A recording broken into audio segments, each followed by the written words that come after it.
يا أيها الذين آمنوا لا تكونوا كالذين آذوا موسى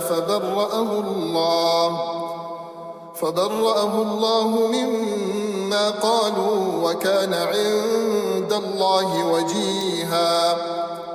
يا أيها الذين آمنوا اتقوا الله وقولوا قولا سديدا يصلح لكم أعمالكم ويغفر لكم ذنوبكم، ومن يطع الله ورسوله فقد فاز فوزا عظيما.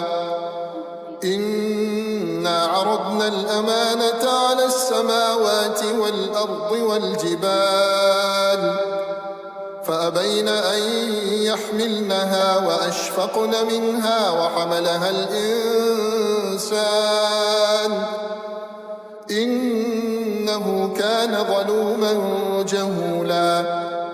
ليعذب الله المنافقين والمنافقات والمشركين والمشركات